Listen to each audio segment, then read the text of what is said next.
The silence between Mark and me was louder than any argument we'd ever had. Sitting across from him at our kitchen table, the same one we picked out together at a flea market when we first moved in, I could barely meet his eyes. It wasn't supposed to be like this. 8 years of marriage, and here we were, drifting apart on an ocean of unsaid words and unshared moments. I filled the void with work, or so I told myself, burying the guilt under layers of spreadsheets and client meetings. Then came the team-building event that changed everything. Alex, with his easy smile and a passion for the outdoors, walked into my life, or rather, I into his. He was new to the company, and something about him felt like a breath of fresh air in my suffocating routine. We clicked over shared interests, hiking, photography, and a love for the kind of music that wasn't on everyone's playlists. It was innocent at first, or so I wanted to believe. Lunches with Alex became the highlights of my days, breaking the monotony of my job. He listened, really listened, to me in a way I hadn't realized I was missing. "You're incredible, Julia." "Mark's a lucky guy," he'd say, and I'd brush off the compliment with a smile, ignoring the flutter in my chest. Mark noticed the changes before I did. "You're home late again," he observed one evening, his voice devoid of accusation, yet it stung. "Work's been crazy," I lied, avoiding his gaze. My phone buzzed with a message from Alex, and I felt a thrill mixed with a pang of guilt. It was after one such late evening at work, under the pretense of finalizing a project, that Alex and I crossed a line we couldn't uncross. The first kiss was a spark that ignited a fire, consuming all reason and caution. "We shouldn't have done that," I whispered, even as I leaned in for another kiss. The lies began to pile up. Dinners turned into late nights, and, stuck at work, became my go-to excuse. Mark's discovery of a hotel receipt in my purse should have been the wake-up call. Instead, it was a silent acknowledgement of the chasm between us. He didn't confront me, and I didn't confess. The receipt lay there between us, a tangible proof of my betrayal, yet unspoken. The thrill of the secret had me spinning, losing grip on the life I thought I wanted. Sonia, my oldest friend, tried to anchor me back to reality over coffee one brisk morning. "Julia, this isn't you," she said, her voice laced with concern. "You're playing with fire." But her words, meant to douse the flames, only fueled my rebellion. I was too far gone, chasing the rush that came with every stolen moment with Alex. Our audacity peaked when I concocted a plan for a weekend getaway, masked as a work conference. The lie tasted bitter on my tongue, but the anticipation of uninterrupted time with Alex sweetened the deceit. I left under the guise of professional obligation, ignoring the nagging guilt in the pit of my stomach. The universe, it seems, conspired to unravel my web of lies when Mark, in a rare gesture of spontaneity, decided to surprise me at the conference. His call, filled with confusion and hurt, was a cold splash of reality. "Julia, they have no record of you," he said, his voice a mixture of disbelief and suspicion. Panic clawed at me, but I feigned ignorance, promising to sort it out, knowing well there was nothing to sort. The gravity of my actions hit me then. I knew I had to end things with Alex, to salvage what remained of my conscience. Yet, when faced with the decision, my resolve crumbled. Alex, with his persuasive charm, convinced me we could navigate the storm together. His words, a lifeline thrown into the turbulent sea of my guilt, tethered me to him once more.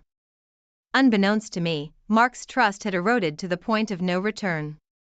The GPS tracker he installed in my car confirmed his worst fears. The digital breadcrumbs left no room for the benefit of the doubt, painting a vivid picture of my betrayal.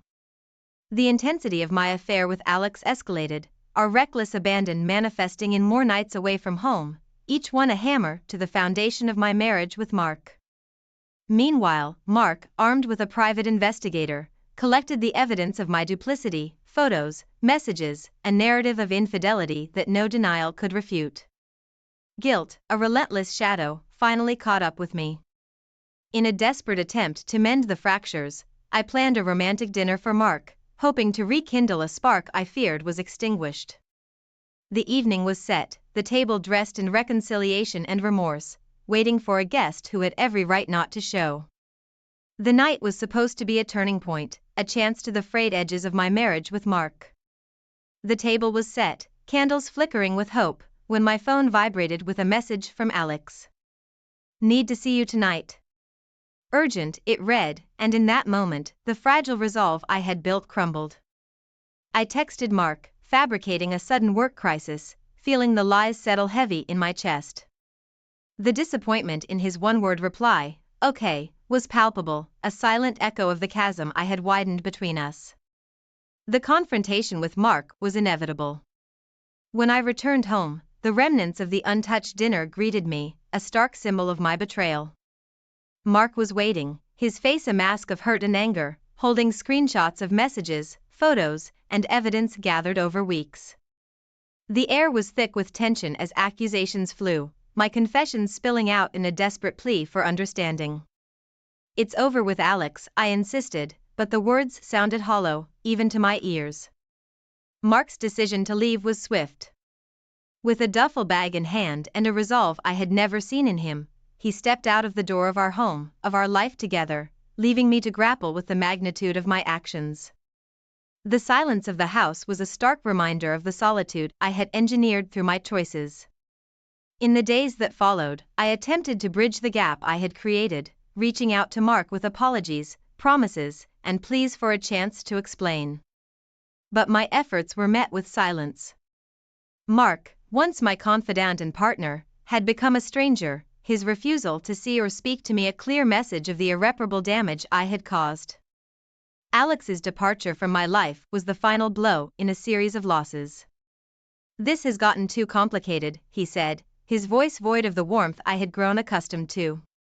Our affair, once an escape, had become a source of isolation, leaving me stranded in the aftermath of my decisions. Desperate for any form of connection to Mark, I reached out, only to find my calls unanswered, my messages unread. The digital world we once shared had been locked away from me, his phone number changed, my presence erased from his social media. The reality of my solitude was complete, a stark contrast to the life filled with shared moments and companionship I had taken for granted. The moment the divorce papers landed on my desk at work, it felt like the world had come to a standstill. There, amidst the buzz of office life, my personal failures were laid bare for all to see. "Julia Turner?" the courier had asked, his presence drawing the curious eyes of my coworkers. The envelope he handed me was heavy, not just with paper but with the finality of Mark's decision. Infidelity cited in black and white, the word echoed through my mind, a label now publicly attached to my name. The divorce proceedings that followed were a blur of legal jargon and cold negotiations. Mark, armed with undeniable evidence of my affair, was unyielding. The settlement skewed heavily in his favor, but I signed the papers.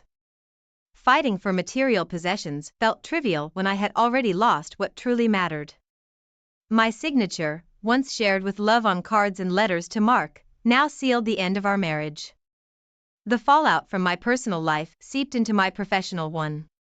Whispers turned into rumors, and rumors into an uncomfortable truth that everyone seemed to know but no one mentioned. My boss called me into his office, citing distractions and the need for a more focused leadership as he handed me the notice of demotion. The professional respect I had worked so hard to build crumbled, a casualty of my own making. Moving out of the home I shared with Mark and into a small, nondescript apartment felt like stepping into a life that wasn't mine. The walls were bare, the silence a stark reminder of the chaos I had created.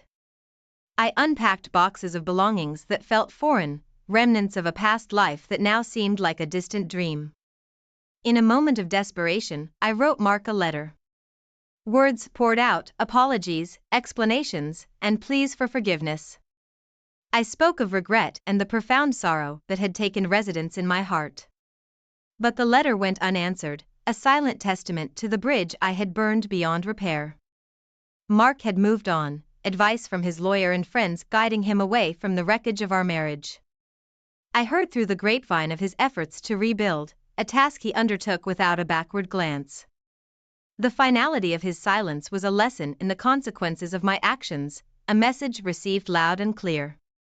The reality of his new life hit me at a mutual friend's wedding. There he was, looking genuinely happy, with someone new by his side.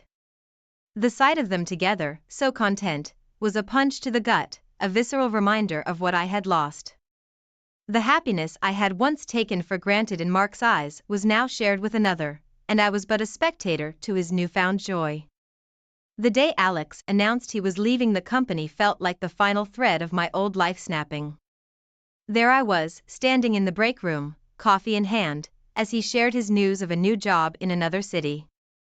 The room filled with congratulations and well wishes, a stark contrast to the isolation that settled around me.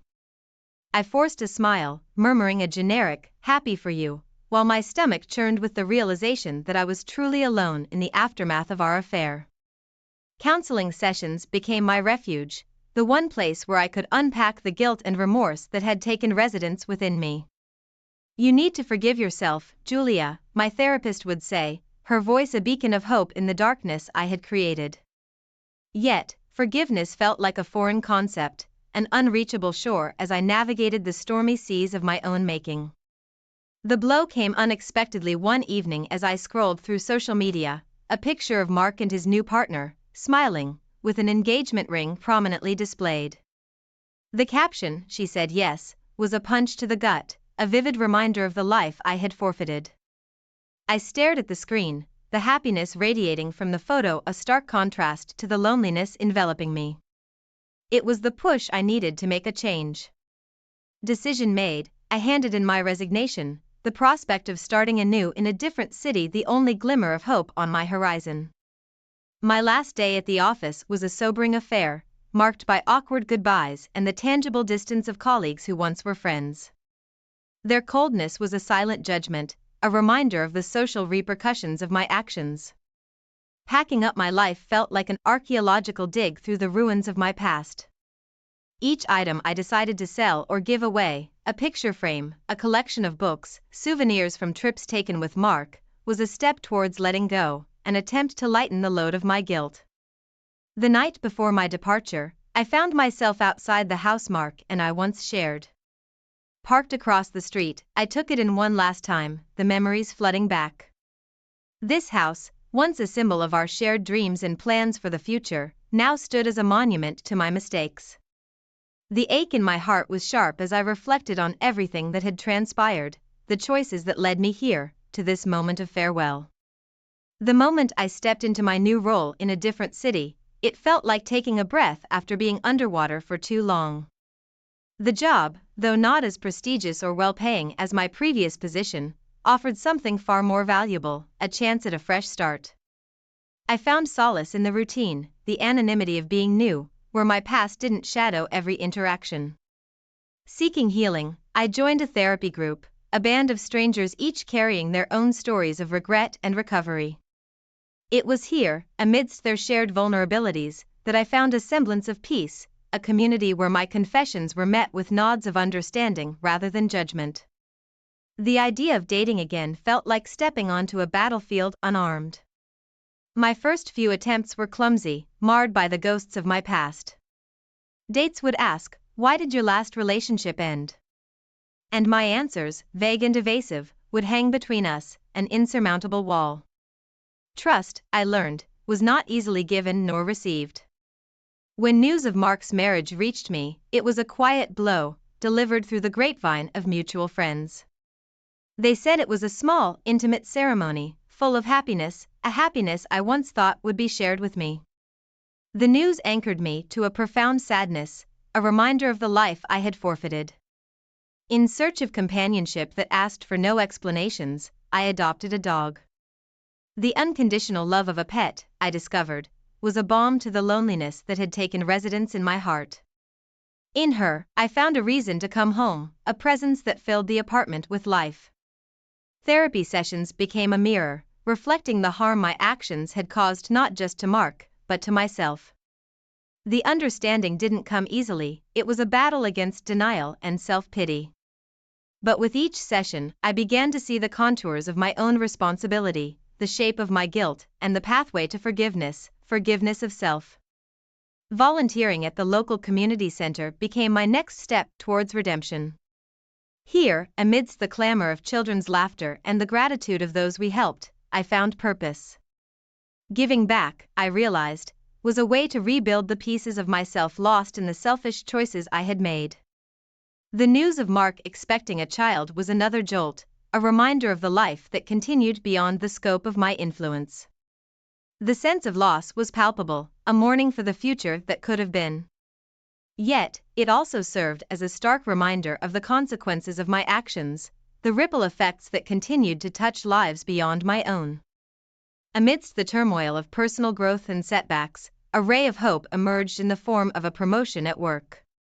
It was a tangible sign of progress, an acknowledgement of my efforts to rebuild professionally. This achievement, though small in the grand scheme, felt monumental, a marker of the distance I had traveled from the person who had appended her own life in pursuit of fleeting happiness. In this new city, with its challenges and opportunities, I began to weave a new narrative for myself, one marked by growth, understanding, and the pursuit of redemption. The journey was far from over, but each step forward was a testament to the resilience of human spirit, the capacity for change, and the endless possibility of beginning anew. From the moment I stepped into the bustling coffee shop, I could sense the shift in my universe. It was during a brief visit back to my old city, a test to see how far I'd come. Lost in thought, I almost didn't notice him at first. Mark, sitting at a corner table, his attention buried in a book. Our eyes met, and time seemed to freeze, a moment charged with 1,000 unspoken words. "Julia," he acknowledged, his voice carrying a polite but unmistakable distance. I approached, my heart pounding with a cocktail of emotions, regret, nostalgia, and a faint hope for absolution. "We've. It's been a long time," I started, stumbling over the words that seemed inadequate to bridge the gap between us. "Yeah, it has," Mark replied, offering a small, guarded smile. "How are you?" "I'm better, working on myself," I said, feeling the weight of my journey in those words. "I heard about your son." "Congratulations, Mark, I'm truly happy for you." "Thank you, Julia." "We're over the moon," he said, his eyes lighting up at the mention of his child, a glimpse of the joy that had filled the social media photos. Our conversation was a dance around the edges of what had once been careful and measured. Yet, in his politeness, I found my closure. It was time to let go, not just in words but in the heart. Returning to my new city felt different this time. I carried with me a sense of peace, an understanding that seeing Mark happy was the final piece in accepting the end of our chapter. My focus shifted fully to the future, to building a life rich in purpose and self-awareness. Inspired by my own experiences, I launched a blog, sharing insights on personal growth and the lessons learned from making life mistakes. The response was heartwarming, a community of readers who found solace in shared stories of fallibility and redemption. Through their engagement, I found a sense of belonging, a reminder that no one is alone in their struggles. My active involvement in the community, leading support groups, and advocating for mental health awareness, became my new passion. It was a way to give back, to support others in their journey towards healing, just as I had been supported.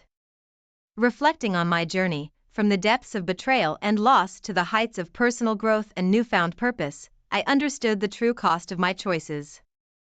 Yet, amidst the regrets, there was a profound gratitude for the lessons learned and the strength found in vulnerability. Life, with all its twists and turns, had brought me to a place of acceptance.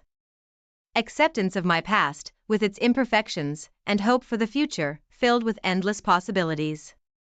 The road ahead was no longer overshadowed by the mistakes of yesterday, but illuminated by the promise of tomorrow.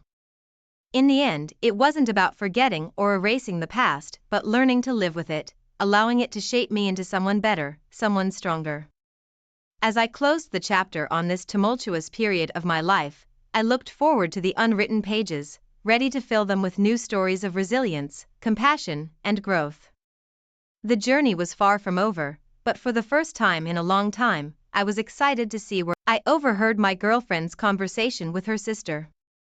We'd been dating for 2 years and I, 27, was about to propose. Even though she, 26, seemed to have trouble keeping a job, I always said it was due to her free-spirited way of living. We always had good times together and made each other laugh. I felt like we belonged together and she didn't seem to think any different. We moved in together after 1 year of dating and she already had 8 different jobs. I forget where some of them were, they changed pretty fast, but at least she always got a new one. Well, that wasn't the only new thing she kept getting. My girlfriend's car always had a bunch of trash in it, usually empty zero-sugar drink bottles. So one morning before she went to work, I cleaned it out for her. When I opened her glove box, there was a dead phone along with a charger. I brought it in and sat it on the table while I made breakfast. When she came downstairs and saw the phone, she completely froze and didn't say a word to me. I said I found it while I was cleaning her car and just wanted to know if we could give it to my nephew to play games on. Her voice was barely a whisper, but she cleared her throat and said she likes to keep a backup phone in case hers breaks because she's known for breaking phones. I accepted this, and even though I noticed her odd behavior, I didn't bring it up with her. As we ate, I decided I'd wait for another chance to find the phone and plug it in to search for anything fishy. She already had a working phone, so I genuinely believed this was a backup and wouldn't have anything interesting on it. Certainly nothing current. The next chance I got, I went into the glove box, but the phone was gone. That was weird. She moved it, so I wouldn't find it again. Her sister came over that night to hang out and they stayed up late, so I pretended to go upstairs to sleep. I went to the top of the stairs, waiting to hear what they talked about. I felt silly, but at the same time, I knew she was going to say something about what was going on. I could feel a change in the air. It was 20 minutes before my wife said she needed to ask her something. I listened closely as she asked her sister if it was bad to have many boyfriends in a short span of time. Sis was confused and reminded her she'd been dating me for almost 2 years now, so she didn't need to be worried about this. My girlfriend hesitated but explained that for each job she's had while dating me, she's had an AP. I gasped but covered my mouth to hold in my scream. Her sister was shocked too. She asked how many that was and my girlfriend didn't even know. I felt like dying there, by the steps, wondering what to do next. She went on to say that she couldn't help it, she just got so excited at the thought of sleeping with someone that wasn't expecting it, and each time after she slept with them a few times, she'd get bored and want to leave but didn't feel like she could break up with them while keeping the job. Her sister asked why she stayed with me so long if this was what she liked doing. She said she needed a place to live because she was too old to live with her parents. I was furious. I didn't want to wait another minute to confront her. I then came in and told her to get out of my house immediately. She and her sister were scared. My girlfriend begged me to let her explain or give her a chance to start over and grow up. I told her I refused to be taken advantage of for even another second.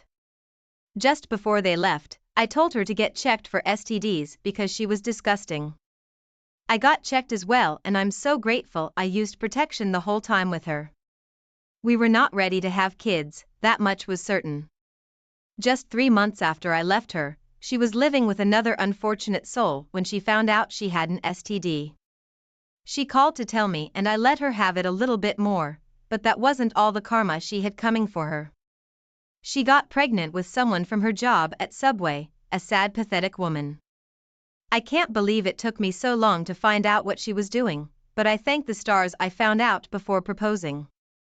I've started dating again, but I'm much more observant now and I don't hide what I've been through because that could be why I might come off as jealous or overprotective.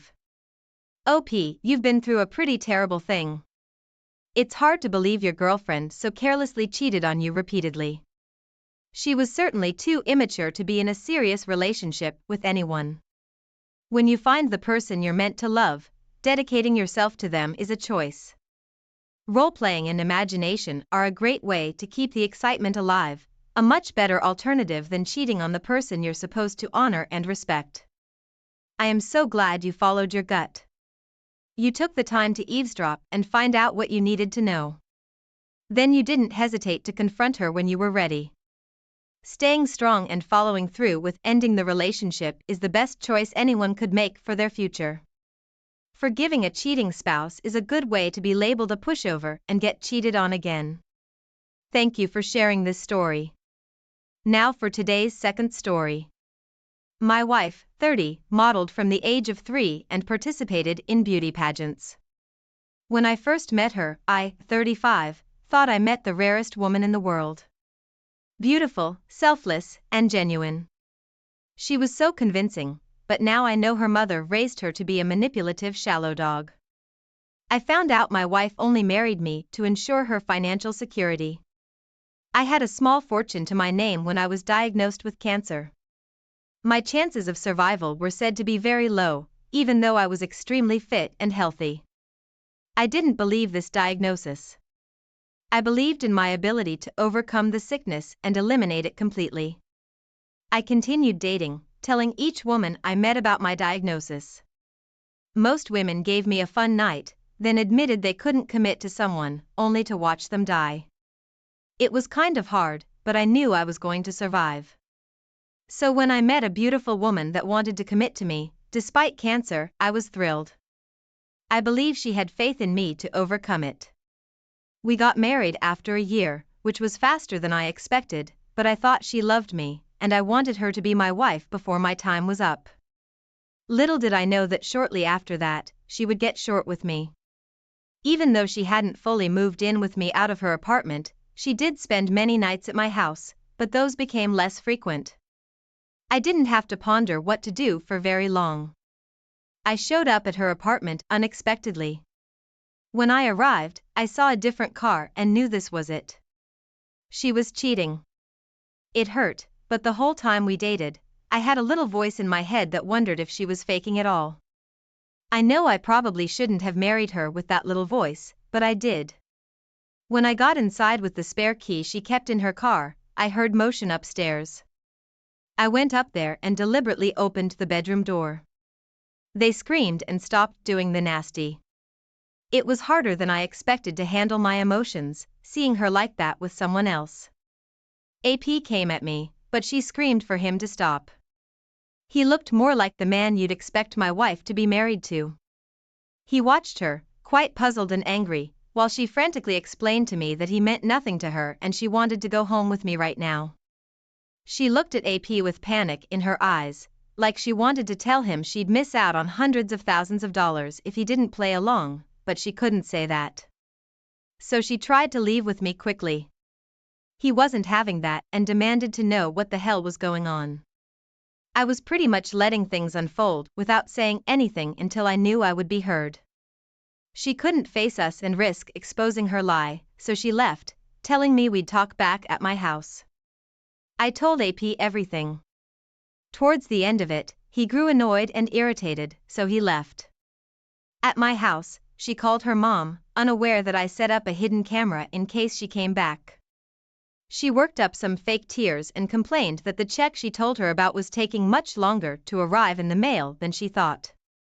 She sounded like a whiny child as asked her mother for a loan of $5,000. Her mom easily agreed and asked her how that nice man, AP, was doing. She said he was great, but he only got half the amount of money he expected from his last job. Her mother only talked about how her daughter deserved nothing but the best and that she shouldn't settle for anything that isn't good enough. While watching this video, I could not believe how shallow and pointless these women sounded. They were literally waste of space. The only reason they made it so far in life was because they were beautiful on the outside. Everything was superficial to them, and they would lie to get what they believed they deserved, no matter what it did to other people. When I got home, she was gone and I filed for divorce, but the best revenge I got was when I posted the video of her talking to her mom online. People pointed out that AP might have been committing insurance fraud too, since she mentioned how he didn't get paid as much as he expected for his last job. Maybe they were in on it together, and AP was also acting when I met him. I doubted this theory, but I did report it all to the police with his information and the video I got. I never heard anything from the police, but hopefully if they did this to other people in the past, they'll be stopped. But strangers on the internet weren't done yet. Strangers shamed my ex for being a pile of steaming crap. Strangers sent me financial help to pay my medical bills. They couldn't believe this woman took advantage of me while I fought off cancer. She became famous as an example of what a woman should never become. She hated me. I ruined countless job opportunities for her. She was so recognizable as a terrible person that no company wanted her to advertise their product. She moved away and laid low, living a below-average, not-so-glamorous life. I'm proud to announce that I am a cancer survivor, and since all this happened, I've remarried and had a child. We run marathons together as a family, and it's a life I'm happy to be here for. Opie, I am so glad you discovered the truth to your wife's character. I am sorry she took advantage of you and proved to be a good-for-nothing materialistic girl. Thank goodness you followed your instinct and discovered the affair. It would be quite upsetting to know if they did this financial love scam to other people. You've already survived such a scary thing that nature throws at us. I know you can handle any future obstacles with ease. You have a second chance at finding the woman you're meant to love. I believe you can find a relationship with open and honest communication and loyalty. A woman that doesn't intend to take advantage of you, but intends to be the genuine loving wife and sense of peace and comfort that you deserve. It's good to know your ex will be forever known as a symbol of shame, thanks to your thoughtfulness to set up a hidden camera. Thank you all for taking the time to listen to today's stories.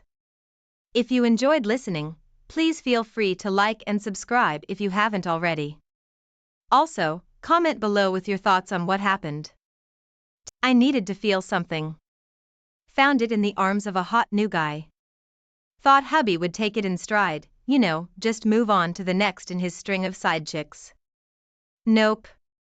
Turns out he wasn't quite as over it as I thought. Get ready for the story of my epic screw-up, the fallout, and how getting dumped ended up being the best thing that ever happened to me. Don't forget to like and subscribe, this one gets wild. Blood thumps in my ears. Not from exertion, from rage. The fluorescent lights of the grocery store make the boxes of sugary cereal blur in front of me. Seriously, who decided kids needed this crap? I guess anything to make mornings easier, right? Even if it means rotting their teeth in our marriage. I stalk down the aisle, barely looking at the labels. Ben will eat whatever I throw in the cart anyway. He hasn't really looked at me in ages, let alone noticed a new brand of granola. My fingers tighten on the cold metal of the cart, nails digging into my palms. It's the only thing that stops me from screaming. He's late. Again. Of course, he is. Dinner will congeal on the plate, and I'll end up feeding it to the dog while Ben texts some lame-ass excuse. Work meeting, traffic, whatever. His apologies are emptier than our fridge between grocery runs. Buzz. My phone vibrates, and it takes a Herculean effort to not break into a run. I sneak a peek, not Ben. It's Alex. Alex, from work, the new guy they hired last month. All goofy smiles and a joke about the printer that actually made me laugh. A genuine laugh, not the polite chuckle I reserve for Ben's rehashed stories. A reply pops into my head, something flirty, clever. My thumb hovers over the keyboard before guilt slams back down. Jesus, what am I doing? I'm a married woman, but just one text, right?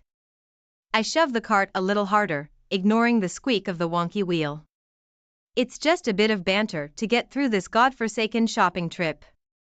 Later, in the checkout line, boredom gnaws at me like a feral cat. My finger finds its way back to Alex's chat. One text turns into 2, then 3. I'm giddy, like a teenager hiding under the covers texting her crush. It's pathetic, it's thrilling, and I don't even care. Ben finally rolls in at nearly 9, smelling of takeout and stale apologies. He doesn't even blink when I tell him to microwave his own soggy dinner. maybe if I start acting like I don't give a damn, he'll finally notice. Or maybe I'll just start not giving a damn at all. That thought, a dangerous, delicious thought, buzzes in my brain as he shovels food into his mouth, oblivious as always. The lipstick feels like war paint. Bold red, not my usual shade. But, usual, me is long gone, buried under a pile of takeout containers and Ben's faded t-shirts I wear to bed. Tonight, I want to feel like someone else, someone who doesn't flinch when their own reflection stares back. My fingers tremble on the doorknob of that faceless hotel room. This isn't some business project, and we both know it. A wave of nausea hits me, but it's not enough to make me turn around. It's laced with an unwelcome thrill, the kind I haven't felt since. Well, since before, sensible, became my defining trait. Alex's all warm smiles and a touch that sends a jolt straight through me. He says the things Ben hasn't in years. That I'm beautiful, that I'm funny, that he can't stop thinking about me. I drink it in, the lies tasting sweeter than any truth. Hours dissolve into a tangle of sweat-slicked sheets and whispered promises. There's shame, a bitter aftertaste that clings to my skin, but also something else. A defiance, sharp and bright and reckless as hell. The cab ride back is a blur. Neon signs paint streaks across my guilty face. I scrub at my mouth in the bathroom mirror, desperate to wipe away any trace of him. But the flush on my cheeks, the frantic gleam in my eyes, those are going to linger. The next morning, slinging lies comes easier. Late meeting, unexpected client dinner. I spit them out with a new coldness. Ben barely reacts, eyes already glued to his phone, and something in me snaps. He doesn't deserve the truth, not when he can't even bother to look up as I leave. Alex is a balm to the aching hollowness Ben's neglect has carved inside me. With Alex, there's excitement, attention, the dizzying illusion of feeling desired. And yeah, the guilt whispers in the quiet moments, but a brazen part of me screams it down. I deserve this, I deserve to feel wanted, even if it means building my happiness on a house of cards. It'll all come crashing down at some point, I'm sure. But for now, in those stolen moments, I'm alive in a way I haven't been in years. The key in the lock feels heavier than usual. The house isn't just empty without Ben. It vibrates with possibility. My fingers practically fly across the phone screen as I text Alex, change of plans? Within minutes, he's fired back an address and a smirking emoji that sets my skin tingling. Ben's pathetic duffel bag, tossed haphazardly in the corner, feels like an accusation. Guilt stabs at me, but I drown it in a rush of defiant excitement. It's been ages since I've felt like this, a reckless teenager again, sneaking off to meet a boy. The beach house smells of salt and sunscreen, an intoxicating mix that makes my head spin. The sheets are cool against my skin, Alex's touch blazing hot. Days blur into nights, a carousel of laughter, sweat, and the desperate need to drown out the treacherous voice in my head. This is a vacation from reality, where consequences have no place. Then, the credit card bill. Left out, like a trap, on the kitchen counter. My blood runs cold. All the carefully spun lies feel like spider webs, ready to tear at the first touch. The world outside the beach house encroaches, a harsh reminder of the mess I've made. The shattering comes from somewhere I didn't expect, Mrs. Jacobson, sweet and unassuming, peering at me over gardenias with a worried frown. A package for Ben, a concerned question, and it all begins to unravel. My phone buzzes in my trembling hand. Not Alex, not good news.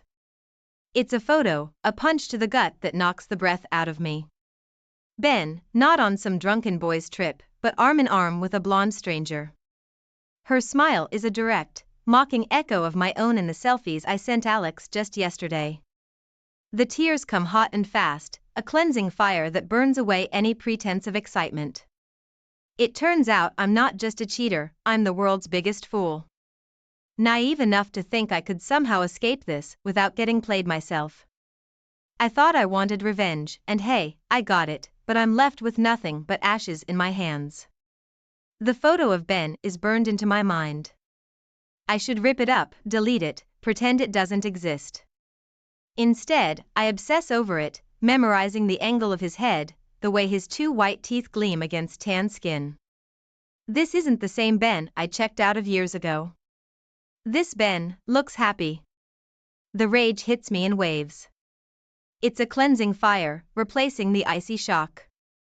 It's righteous anger, justifying every lie, every risk. I deserve a taste of what he's got. Better yet, I'll drown him in it. My next lie to Ben feels cold and delicious. Girlfriend's spa weekend, I tell him with fake sympathy in my voice, poor thing, her husband's a total jerk. Ben practically rolls his eyes, mumbling something about needy women, and my smile is genuine as I pack my suitcase. This isn't some romantic getaway anymore. I'm not meeting Alex at the beach house for another bout of stolen passion. This is a stakeout, fueled by spite and a need to know what kind of game he's playing. Maybe he's had a whole other life for months, maybe I'm just his stupid side piece, the same as Ben's blonde bimbo. Alex's touch makes my skin crawl now.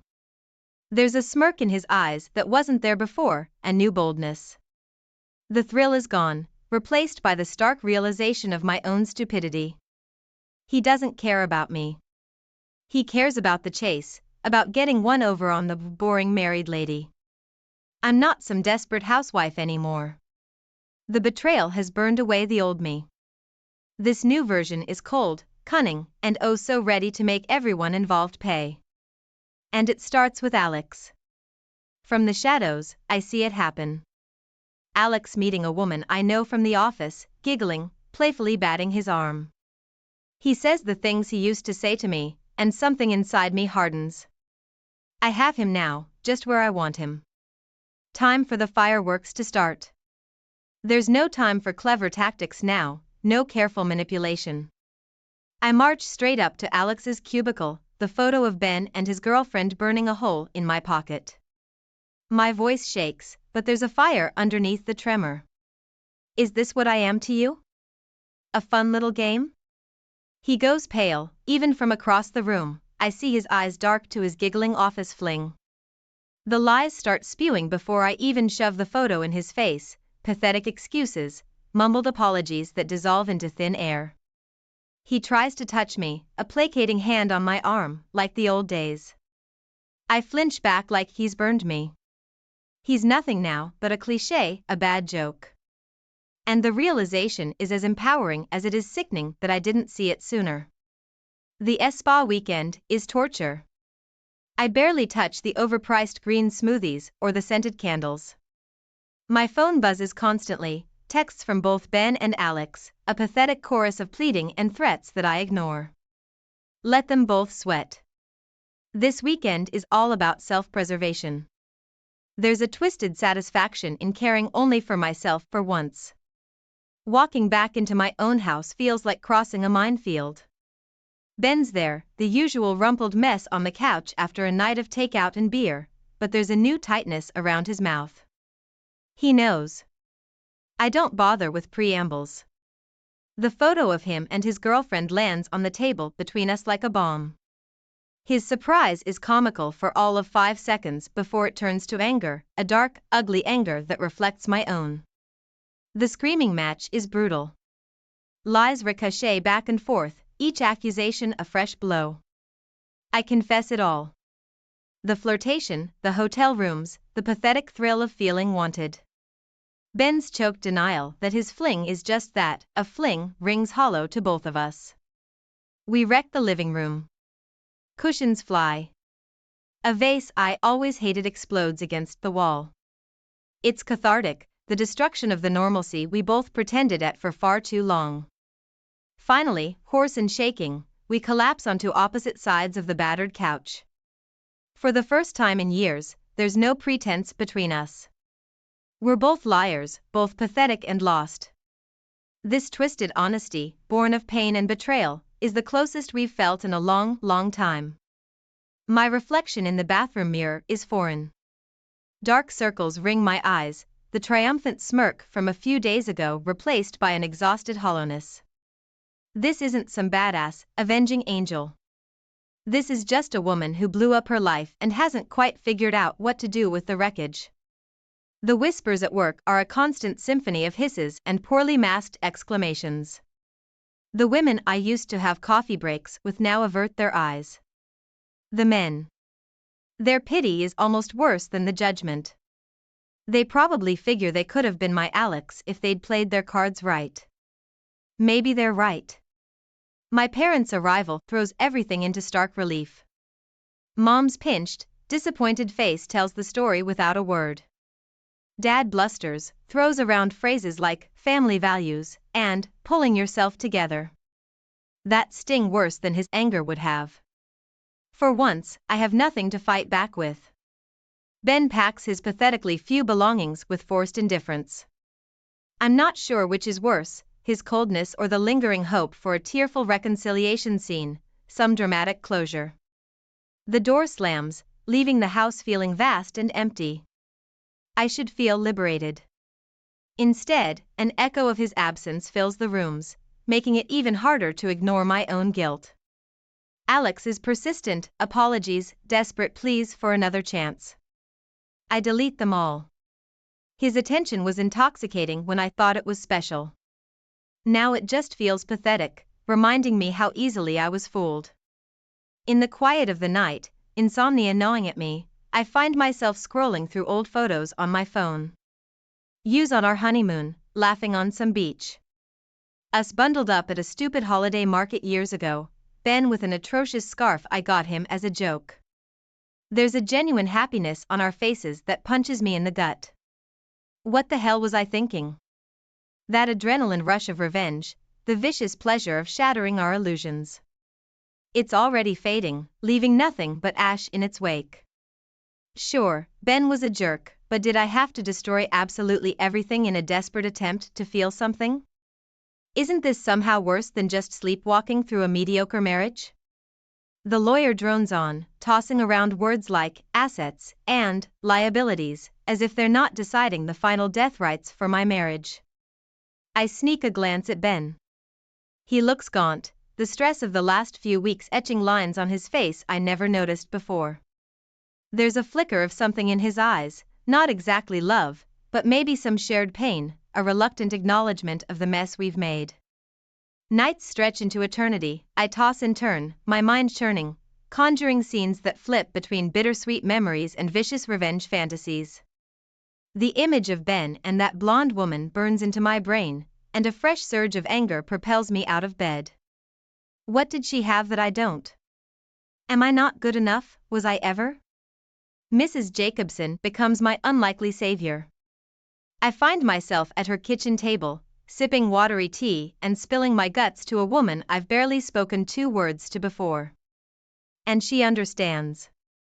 There's a weary sadness in her eyes, a known nod as I describe the hurt, the shame, the bone-deep exhaustion. The gossip mill of our small town is brutal. At the grocery store, I'm met with pity disguised as politeness, or, even worse, the thrill of small-town scandal masked as concern. People I considered friends suddenly can't meet my eyes, and it's infuriating how much harder it is to endure their judgment than it was to ignore Ben's neglect. My college friends, blissfully unaware of the domestic drama, become my escape.